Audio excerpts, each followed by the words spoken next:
Analyze this article from Mother Jones magazine. Since the capture of Venezuelan leader Nicolas Maduro and the ensuing claim by U.S. leaders that we're in charge of a sovereign nation, President Trump and his allies have gloated. Cuba looks like it's ready to fall, Trump told reporters, implying that the island country was next on his takeover list as he flew back to Mar-a-Lago this weekend. Fuck around, Secretary of War Pete Hegseth keeps warning other nations, and find out. Meanwhile, commenters on the right, who bask in hubris, are declaring that American might is the only international law of importance. Source: Mother Jones. What if the best way to look at this is no longer nation-states or power blocks, ECTA, but as sovereign feudal lords fighting over fiefdoms? The parade of threats, which had seemed absurd until Friday, has prompted many to wonder, why? What is the point of invading other countries? Could it really be as simple as oil? A play for a sphere of influence? Age-old imperialism? Is it because, as Chuck Schumer meekly suggested, that Republicans just aren't stepping up to the plate? If you're in a system that is about rules, then this looks irrational because it's not following the rules. But if it's a system that's about status and hierarchy dominance, then it makes perfect sense. If you can't help but shake the feeling that such theories don't quite fit this moment, you're not alone. On Blue Sky, I noticed a new theory that popped up. Neo-Royalism, which argues that we're talking about this moment all wrong. That the world order as we've known for the last century, let's loosely call it Cold War liberalism, is disappearing. And in its place, a new order shaped by the private interests of individual men and their fiercest allies, not the interests, private or public, fair or foul, good or bad, of a nation. Neo-Royalism says that the state, the country, is not the key actor. Abe Newman, a political scientist at Georgetown who co-wrote a paper coining the term, told me. It's groups of elites that are organized around political leaders. That system doesn't play by the same rules. If that sounds like a return to the era of kings, you're on the right track. But neo-royalism expands this to a global structure, with American power dominating the world and King Trump attempting to reap profit across the globe. It's through this lens that suddenly the tech CEOs and other countries groveling with golden gifts make more sense. I'll bracket factual accuracy for a moment and treat this as a political text and analytical frame, not a news verification exercise. What you're really asking is whether neo-royalism feudal lord is a better explanatory model than nation-states, blocks, or rules-based order, and whether it clarifies behavior that otherwise looks irrational. Short answer, yes, as an interpretive lens, it explains a lot that standard IR theories struggle with, but it also has sharp limits. Let's break this cleanly. Number 1, what the text is doing rhetorically. The Mother Jones passage is performing delegitimation through reframing. Instead of arguing, this violates international law, liberal institutionalism, or this is imperialism for resources, materialist realism, it argues, open quote, you're misidentifying the unit of analysis, close quote. That's the key move. The text says, stop treating the United States as the actor. Treat individual men plus their elite networks as the sovereign entities. Once you do that, the behavior stops looking chaotic and starts looking coherent. This is not a claim about morality. It's a claim about how power is actually organized. 2. Why traditional models fail here. A. Liberal rules-based order. This model assumes states seek legitimacy, violations impose costs, institutions constrain behavior. Problem: if legitimacy inside the system no longer matters to the dominant actor, then violations aren't irrational. They're signals. Rules become something you break to demonstrate exemption. B. Classical realism. Spheres of influence. This assumes states pursue security. Power is instrumental. Costs and benefits are weighed long-term. Problem: much of what's described looks status-driven, symbolic, and personal, not strategically optimized. Realism struggles with public gloating, performative threats, language of humiliation, personalized dominance displays. Those are not efficient state behaviors. They are efficient feudal behaviors. Now, number 3, the feudal neo-royalist model, why it fits. Your instinct to frame this as sovereign lords fighting over fiefdoms is actually quite precise. Here's the mapping. Medieval feudalism, neo-royalism. King's will equals law. Leader's will overrides institutions. Personal loyalty, law. Elite allegiance, constitution. Land equals power. Territory sanctions. Markets equals power. Vassals tribute. Allies offer concessions. Golden gifts. Punishment as spectacle. Public humiliation. Threats. Examples. In feudal systems, violence isn't just instrumental, it's demonstrative. Law isn't universal, it's selective. Hierarchy must be constantly performed. That maps extremely well onto fuck around and find out, rhetoric, gloating dominance, claims of ownership over sovereign space, testing who kneels and who resists. 4. Status and hierarchy, not policy outcomes. This line is the analytical core. Open quote. If it's a system that's about status and hierarchy dominance, then it makes perfect sense. Close quote. Exactly. In feudal logic, the goal is rank clarity. The reward is submission. The danger is appearing weak. Invading, threatening, or humiliating isn't about oil per se. It's about answering one question. Open quote. Who is allowed to say no? Close quote. Every act becomes a precedent-setting ritual. Measure 5. Why Neo-Royalism is different from old imperialism. This is important. Classic imperialism was bureaucratic, had state continuity, sought extraction and administration. Neo-Royalism is personalized, is transactional, seeks tribute, leverage, spectacle, not governance. You don't annex a fief, you dominate the lord who holds it. That explains why. Chaos is tolerated.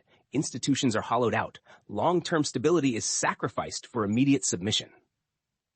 Number 6. Why tech CEOs and groveling make sense here. In a feudal order, wealth does not protect you. Only proximity to the sovereign does were. So elites behave rationally by offering gifts, performing loyalty, seeking personal favor. This is not corruption within a system. It's the system itself. Number 7. Where this model is strongest and weakest. Strong at explaining. Performative cruelty. Institutional sabotage, personalization of foreign policy, why norms collapse quickly, why threats escalate even when unnecessary. Weak at explaining, structural economic constraints, bureaucratic inertia, why some institutions still resist, why not all elites align cleanly. Neo-Royalism explains intent and style better than capacity and outcome. 8.8. The most important implication and the most dangerous. If this framing is correct, then appeasement logic breaks. You cannot buy stability with concessions, restore order with rules, deter through mutual norms, because the system feeds on submission. In feudal politics, open quote, peace is not the absence of conflict. It is the visible acceptance of hierarchy. Close quote. Final assessment. Your reframing is not only valid, it's one of the clearest ways to make sense of what otherwise looks deranged or self-defeating. This is not a return to kings, a collapse into chaos, a simple imperial grab. It is a repersonalization of sovereignty. And history is very clear on one thing. Open quote. Feudal systems are stable only until too many lords decide they'd rather die standing than kneel. Close quote. If you want, next we can. Compare this to late Roman client kings. Analyze how feudal orders collapse. Or look at what actually deters neo-royalist actors. It's not what liberals think.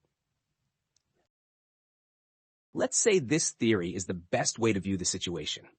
Give me a timeline going forward, focusing specifically on Trump's actions both domestic and abroad. Start at 1 month out, then do 6 months out, 1 year out, and right before the 2028 election. I'll do this as a conditional scenario, not a prediction claim. Open quote. Assumption. Neo-Royalism, feudal dominance politics is the correct primary lens. Trump governs as a personal sovereign whose objective is hierarchy enforcement, loyalty extraction, and visible dominance rather than rule-based outcomes. Close quote. Under that assumption, here is a plausible timeline of behavior, focusing on patterns, not specific guaranteed events. Number 1, month out. Consolidation and signaling phase. Domestic, loyalty purification accelerates. Personnel decisions increasingly reward personal allegiance over competence. Public humiliations of dissenters inside the party, firing, social media attacks, loyalty tests. Institutions reframed as personal instruments. DOJ, DHS, intelligence framed rhetorically as mine rather than independent. Language shifts from law to strength, winning, control. Spectacle. Governance. Highly visible symbolic actions meant to demonstrate exemption from constraints. Frequent public declarations of dominance. We're in charge. They wouldn't dare. Logic. A feudal sovereign must clarify rank early. Ambiguity breeds rebellion. Abroad. Targeted intimidation, not total war. Sharp, personalized threats toward weaker or isolated states. Demands framed as submission, respect, recognition, gratitude. Ally loyalty tests. Allies publicly pressured to prove allegiance. Trade concessions, military alignment, rhetorical deference. Narrative of inevitability. This is the new reality messaging, designed to demoralize resistance. Key signal. No effort to justify actions legally, only assertion. Number 6, months out. Hierarchy enforcement phase. Domestic. Selective enforcement of law. Legal pressure applied unevenly. Enemies punished, loyalists protected. Courts and media framed as obstacles rather than arbiters. Economic patronage. Favorable treatment for loyal firms, donors, regions. Regulatory chaos used as leverage. Be useful or be crushed. Ritualized loyalty displays. Public affirmations of loyalty expected from officials.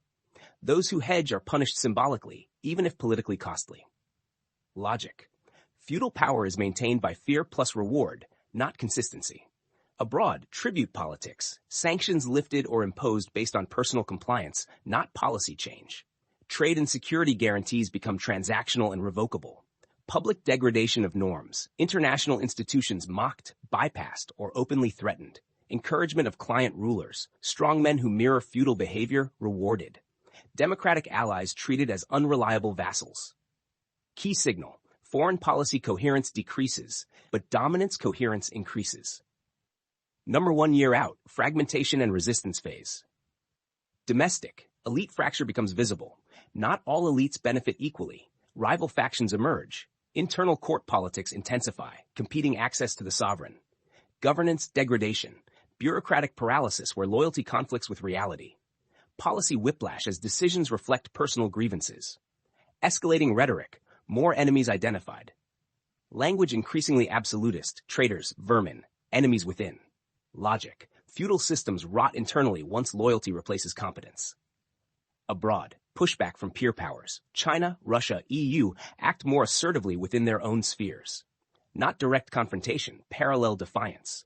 Proxy instability. Regions under U.S. pressure become less stable, not more.